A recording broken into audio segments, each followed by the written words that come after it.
Hello everyone, welcome to our channel. इस video में देखेंगे क्लास 10 के सब्जेक्ट हिंदी के प्री बोर्ड सेकंड जो आपका एग्ज़ाम होने वाला है उससे रिलेटेड हम यहाँ पर पेपर लेकर आए हैं हिंदी का भाग ए में, जहाँ पर प्रश्न संख्या 1 में आपको मिलेगा अपठित गद्यांश को पढ़कर प्रश्नों के उत्तर दीजिए। यहाँ एक अपठित गद्यांश दिया जाएगा जिससे रिलेटेड कुछ क्वेश्चन पूछे जाएंगे जिनके आपको आंसर करने हैं। जैसे क्वेश्चन है, अपठित गद्यांश दे रखा है, हमें तो ऐसी शिक्षा चाहिए जिससे चरित्र बने। तो शिक्षा से रिलेटेड एक पैराग्राफ दे रखा है, इसे आप रीड करिए अच्छे से। और क्वेश्चंस है जैसे हमें कैसी शिक्षा की आवश्यकता है, तो यहाँ ऑप्शंस दिए गए हैं, चरित्रवान बनाने वाली, मानसिक बल बढ़ाने वाली, बुद्धि का विकास करने वाली, उपरोक्त सभी।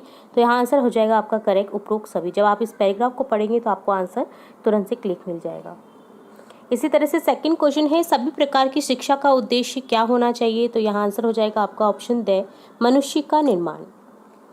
थर्ड क्वेश्चन है, आज हमारे देश को किस चीज़ की आवश्यकता है, तो यहाँ ऑप्शंस है लोहे की मांसपेशियों की, फौलाद की स्नायु की, प्रचंड इच्छा शक्ति की, उपयुक्त सभी। तो यहाँ ऑप्शन करेक्ट हो जाएगा आपका ऑप्शन द उपयुक्त सभी। हमें सभी उद्देश्यों की पूर्ति कैसे संभव है, तो यहाँ ऑप्शन है धर्म के माध्यम से, शिक्षा के माध्यम से, राजनीति के माध्यम से, इनमें से कोई नहीं। तो यहाँ आंसर हो जाएगा ऑप्शन ब शिक्षा के माध्यम से।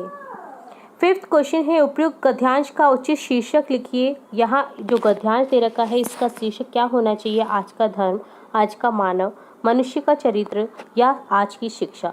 तो यहाँ शिक्षा की रिलेटेड पैराग्राफ है, तो यहाँ ऑप्शन हो जाएगा आपका ऑप्शन द करेक्ट हो जाएगा, आज की शिक्षा। नेक्स्ट क्वेश्चन फर्स्ट का बी है, निम्नलिखित काव्यांश को पढ़कर प्रश्नों के उत्तर दीजिए। आपको एक काव्यांश दे रखा है जिससे रिलेटेड कुछ क्वेश्चन पूछे जाएंगे जिनके आपको आंसर करने हैं। तो काव्यांश को अच्छे से रीड करना है ताकि आप दिए गए क्वेश्चंस को समझ सके और उनके आंसर कर सके। जैसे यहाँ रीड करें इसे। क्वेश्चन है, कवि ने आदमी को जगाने के लिए किससे कहा है, सूरज से, पेड़ों से, पवन से, आकाश से। तो यहाँ आंसर हो जाएगा आपका ऑप्शन ए सूरज से। सेकंड क्वेश्चन है, कवि ने पवन से क्या कहा है, तो यहाँ आंसर हो जाएगा आपका करेक्ट ऑप्शन से आदमी को हिलाओ। नेक्स्ट थर्ड क्वेश्चन है, जो सपनों में खोया पड़ा है वह कौन है, तो यहाँ आंसर हो जाएगा सस्य भेखबर दे। फोर्थ क्वेश्चन है, मनुष्य घबराकर क्यों भागेगा, तो यहाँ आंसर हो जाएगा आगे निकलने वालों को पाने के लिए। ऑप्शन द करेक्ट हो जाएगा। कवि के अनुसार कौन सही क्षण में सजग है, तो यहाँ आंसर हो जाएगा आपका करेक्ट से इसकी गति क्षिप्र है। नेक्स्ट है, सही विकल्प चुनिए, जिसमें आपका क्वेश्चन है, कन्यादान कविता मन में किसका संचार करती है, भावनाओं का, आनंद का, सुख का, मधुरता का। तो यहाँ आंसर हो जाएगा ए भावनाओं का। नेक्स्ट है, बाल गोविंद भगत किसके पद गाते थे, तो यहाँ आंसर हो जाएगा करेक्ट आपका ऑप्शन से कबीर की। सेकंड क्वेश्चन है, रिक्त स्थानों की पूर्ति कीजिए। यहाँ कुछ आपको शब्द वाक्य दे रखे हैं जिनमें आपको रिक्त स्थान दिए गए हैं, जिनमें आपको करेक्ट वर्ड को चूज करके फिल करना है। जैसे प्रथम वाक्य है, राम दौड़ता है। इस वाक्य में क्रिया कौन सी है, तो क्रिया क्या है यहाँ दौड़ना, तो यहाँ लिख देंगे दौड़ता। क्रिया की विशेषता बताने वाले शब्द क्या कहलाते हैं, तो विशेषण कहलाते हैं। थर्ड है, अनमोल शब्द में रिक्त स्थान उपसर्ग का प्रयोग हुआ है, अन धन मोल का, तो यहाँ अन उपसर्ग का प्रयोग हुआ है तो अन लिख देंगे। दयालु शब्द में रिक्त स्थान प्रत्यय का प्रयोग हुआ है, तो यहाँ दयालु में दया प्लस आलू, तो यहाँ आलू प्रत्यय का प्रयोग हुआ है। दो वर्णों के परस्पर मेल से उत्पन्न विकार को क्या कहा जाता है, तो यहाँ का लिखेंगे संधि कहते हैं। नीलकंठ शब्द में रिक्त स्थान समास है, तो नीलकंठ में समास है कर्मधारय। नीला है कंठ जिसका, जिसमें कुछ विशेषता बताई जाती है, जिसके कर्म बताया जाता है, वो क्या होता है, कर्मधारय समास का एग्जाम्पल होता है।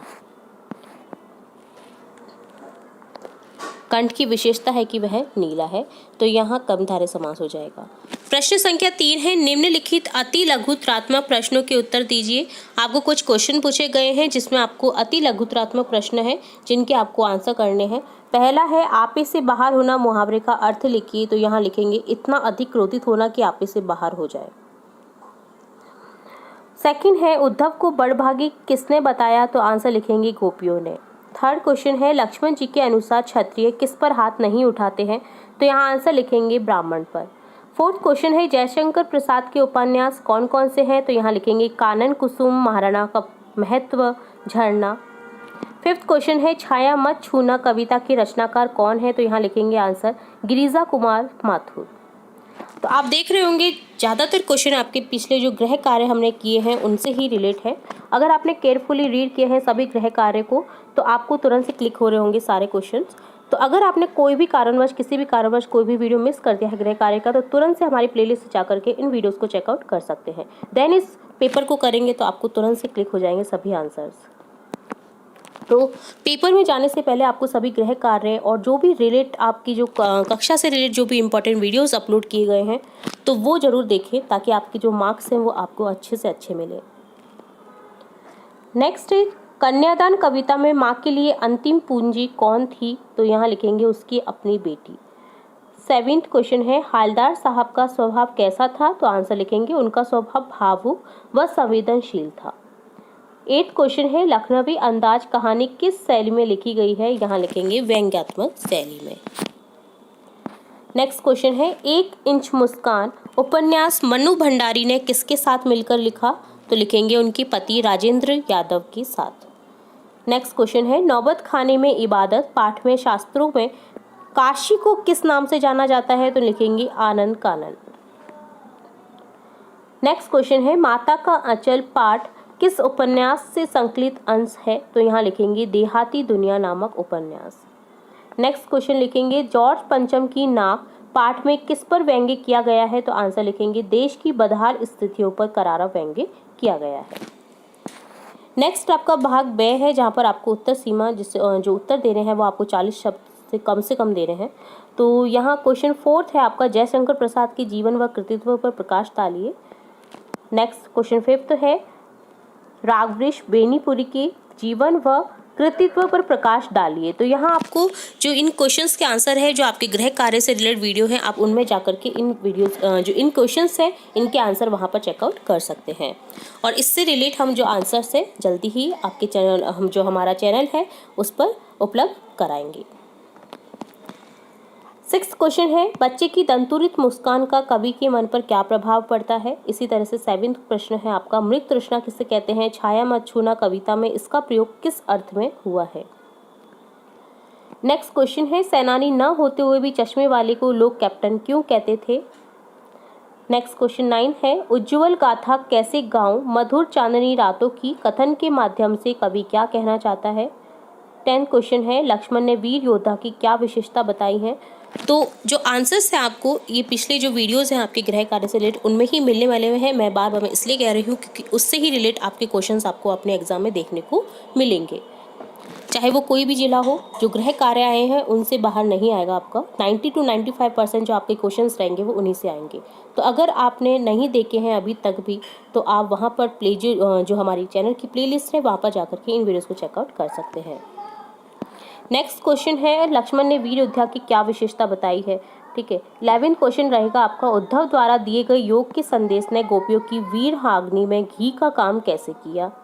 12 क्वेश्चन है एक कहानी यह भी पाठ के आधार पर बताइए कि वह कौन सी घटना थी जिसके बारे में सुनने पर लेखिका को न अपनी आंखों पर न अपने कानों पर विश्वास हो पाया। 13वां प्रश्न है शहनाई की दुनिया में डूंगराव को क्यों याद किया जाता है? 14 क्वेश्चन है जयशंकर प्रसाद की काव्य कृतियों के नाम लिखिए। 15 क्वेश्चन है अट नहीं रही है कविता का भाव स्पष्ट कीजिए। 16वां प्रश्न है माता का अचल पाठ के अनुसार भोलेनाथ अपने साथियों को देखकर सिसकना क्यों भूल जाता है? तो ये थे आपके प्रश्न 16 तक। अब देखेंगे भाग से जिसमें आपका प्रश्न संख्या 17 है निम्नलिखित पठित गद्यांश की सह प्रसंग व्याख्या कीजिए। आपको कोई भी एक अटेम्प्ट करना है। पठित गद्यांश है आपके रिलेट जो पाठ है आपकी कक्षा से रिलेट उन्हीं में से लिया गया है ये पठित गद्यांश। तो आप कोई भी एक अटेम्प्ट कर सकते हैं। इसमें आपको क्या करना है कि कौन सी पाठ से लिया गया है दिया गया पाठ जो गद्यांश है और इसकी सह प्रसंग व्याख्या करनी है। आपको लेखक का नाम बताना है इसी के साथ पूरी व्याख्या करनी है। इसकी उत्तर सीमा कम से कम आपकी 60 शब्द रहने वाले हैं। 18 क्वेश्चन है निम्नलिखित पद्यांश की सप्रसंग व्याख्या कीजिए। तो यहाँ एक पद्यांश दे रखा है जिसकी आपको सह प्रसंग व्याख्या करनी है। तो यहाँ कोई भी आप एक अटेम्प्ट कर सकते हैं। ये जो पद्यांश है इसमें आपको बताना है कि कौन सी पाठ से लिया गया है और कौन लेखक है और व्याख्या करनी है कंप्लीटली। उत्तर सीमा आपकी 60 शब्द रहेंगे। प्रश्न संख्या 19 है, परशुराम के क्रोध करने पर राम और लक्ष्मण की जो प्रतिक्रिया हुई उनके आधार पर दोनों के स्वभाव की विशेषताएं अपने शब्दों में लिखिए। या फिर आप कर सकते हैं, बाल गोविंद भगत की दिनचर्या लोगों की अचरज का कारण क्यों थी, पाठ के आधार पर बताइए। तो आपको कोई भी एक अटेम्प्ट करना है दोनों ही क्वेश्चंस में से। भाग द है, प्रश्न संख्या 20 है, जिसमें नाक, मान, सम्मान व प्रतिष्ठा का द्योतक है। यह बात पूरी व्यंग्य रचना में किस तरह उभर कर आई है, लिखिए। प्रश्न संख्या 21 है, निम्नलिखित विषयों में से किसी एक पर 300 से 350 शब्दों में सारगर्भित निबंध लिखिए। आपको 4 विषय दिए गए हैं, कोई भी आपको एक चूज करना है जिसमें से आपको 300 से 350 शब्दों में एक निबंध लिखना है, जिसमें आप सबसे पहले क्या लिखेंगे, प्रस्तावना, देन उसका कारण जो भी रहेगा वो लिखना है। तो यहाँ विषय है ऑनलाइन शिक्षण का महत्व, पर्यावरण प्रदूषण, आतंकवाद एक समस्या, बालिका शिक्षा देश का अभिमान। तो यहाँ मैं आपको बता दूँ, हमारे चैनल पर बहुत से विषयों पर निबंध अपलोड किए गए हैं। तो यहाँ पर जो भी विषय हैं इनसे रिलेटेड भी हमने हमारे चैनल पर निबंध अपलोड किए हुए हैं। अगर आपने नहीं देखे तो आप हमारे चैनल की प्लेलिस्ट से जाकर के इन जो क्वेश्चंस हैं इनके आंसर आप देख सकते हैं। प्रश्न संख्या 22 है, अपने पिताश्री को पत्र लिखिए जिसमें जयपुर भ्रमण के लिए अनुमति लीजिए अथवा आपके गांव में पेयजल की गंदगी के कारण बीमारियां फैल रही हैं। गांव के सरपंच को प्रार्थना पत्र लिखिए कि वो पेयजल की अशुद्धि को दूर करने का प्रयास करें। तो आपको कोई भी एक पत्र लिखना है। तो पत्र लेखन भी हमने हमारे चैनल पर अपलोड कर रखे हैं, आप वहां से जाकर के इन वीडियोस को देख सकते हैं, इनसे रिलेट वीडियोस को देख सकते हैं, या फिर पत्र से रिलेट जो वीडियोस आप अगर देखना चाहते हैं और भी विषय से रिलेट, तो आप हमारे चैनल की प्लेलिस्ट में जाकर के देख सकते हैं। प्रश्न संख्या 23 है, आपके शहर में पुस्तकों की प्रदर्शनी लगी है, 25 से 30 शब्दों में एक विज्ञापन तैयार कीजिए अथवा कोरोना के प्रति जागरूकता बढ़ाने के लिए लगभग 50 शब्दों में एक विज्ञापन तैयार कीजिए। तो दोनों ही प्रश्न आपके पिछले गृह कार्य में आए हुए हैं। अगर आपने केयरफुली रीड किया है, समझे हैं, तो आपको तुरंत से क्लिक हो गया होगा दोनों ही प्रश्नों के आंसर। तो इसलिए मैं आपको बार बार मैं कह रही हूँ कि आपको गृह कार्य करने अति आवश्यक है, ताकि आपके जो मार्क्स हैं आपको जो पूरे मार्क्स मिल सके, ताकि आपको, तो उम्मीद है आपको पूरा पेपर समझ आया होगा, सभी के आंसर समझ आए होंगे। अगर कोई भी आपको किसी भी क्वेश्चन में कोई डाउट रहता है तो आप हमें कमेंट बॉक्स में कमेंट करके पूछ सकते हैं। तो इसी के साथ उम्मीद है आपका जो आने वाली एग्ज़ाम है वो बहुत अच्छे से प्रिपेयर हो और आप अच्छे से तैयारी करें, ताकि आपके मार्क्स जो 80 मार्क्स से आप पूर्णांक हासिल करें। तो इसी तरह हम आपकी कक्षा से रिलेट और भी इम्पोर्टेंट वीडियोज़ देखते रहेंगे। आने वाली एग्ज़ाम्स के लिए बेस्ट ऑफ लक। मिलते हैं आप एक नए वीडियोज़ के साथ।